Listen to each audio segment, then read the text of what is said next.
The driver was a thin, dark man with a tired look in his eye. He smiled at us, a little wearily, I thought, and he spoke in a kind of dry, toneless voice. "Where to?" he asked. "We're just moving along. We'll go anywhere." He didn't seem surprised. There were plenty of people just moving along these days. "You from around here?" he asked. "No, Chicago. We've been on the road since the 1st of October. No folks?" "No, we're on our own." He seemed to be studying us. Finally he said, "I'm taking this load down to New Orleans. You want to go south?" It was a bitterly cold day. I could have cheered at the thought of getting to a warm climate. "Would you take us?" "I'll help in any way I can." "Do you have any money?" "Not a cent." I expected this would end the deal. No money for food and room, no money to pay for the ride. I braced myself for a nothing doing kid, but I was in for a surprise. "Well, I've been broke quite a few times myself. I know how it feels. Give the youngster a hand and climb in." The truck cab was warm, and the comfort of riding was a joy to our tired legs. After he'd asked us our names, the man looked straight ahead of him as he drove, and for miles he didn't say a word. The drone of the wheels made Joey drowsy, and he dropped off to sleep, leaning against my shoulder. The man glanced at him once, and I noticed a kind of half-smile on his lips. "Pretty young for a jaunt like this, isn't he?" asked, turning to look at me for a second. "Yeah, he's only 10, but he was set on coming with me. He talked to me a little after that, asked where we had been and how we had managed to stay alive. He would acknowledge something I'd say with a nod occasionally, but I had the feeling that he was giving most of his attention to the road and his driving. After we'd traveled about 3 hours, we drew over onto the shoulder again. "Have to rest a little," the man said. "Long straight slab gets you hypnotized after a while."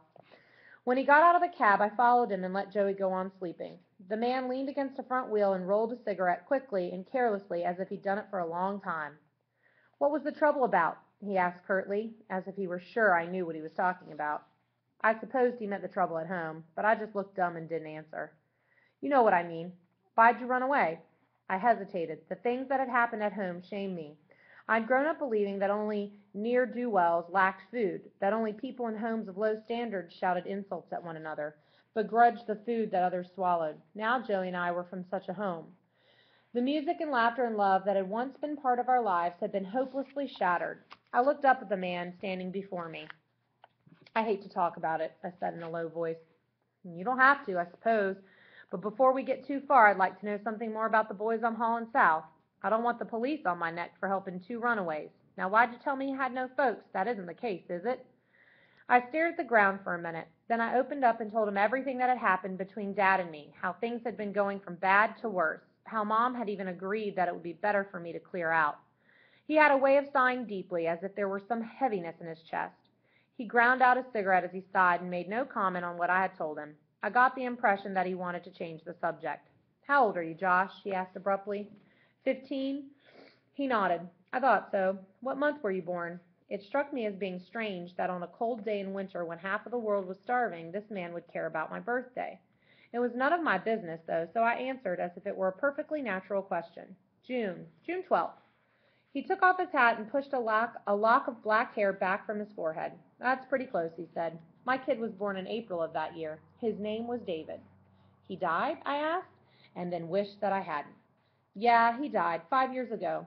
He was about as tall as Joey, heavier, though, and brown as a little Indian. Looking at you makes me realize how big he would have been. Well," he turned and opened the door of the cab. "We'd better get on down the road. We've got a lot of miles ahead of us." The three of us were very quiet during the long afternoon. Joey slept quite a lot, but even when he woke, he sat with his hands clasped over the old banjo and said nothing. The man seemed to have something on his mind, and I, feeling rested and relaxed, gave myself up to a daydream of warm southern skies, of a job, of a place where life would be a little kinder. It began to snow hard in late afternoon. At dusk we drew up in front of a small cafe beside the road. The light from the windows barely showed through the swirling snowflakes outside. "We'd better have something to eat," the driver said as we stopped. He jumped down and held up his arms to help Joey down from the cab. He laughed a little as he tousled Joey's hair, and there was a friendliness in his manner that made me feel I could trust him. I was worried, though, about the matter of eating. "A lady gave Joey and me a good breakfast this morning," I told him. "We can get along on one meal a day." "Nah, come on in," he said, starting up the path toward the door. "I don't have a cent." I thought maybe he had forgotten. "You told me that." "We're not going to have steak, just soup and hamburgers. Come on."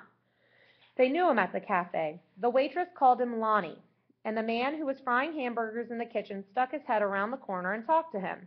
"See you got friends with you," he said. "Yeah, a couple guys from the Windy City, going down to Louisiana with me."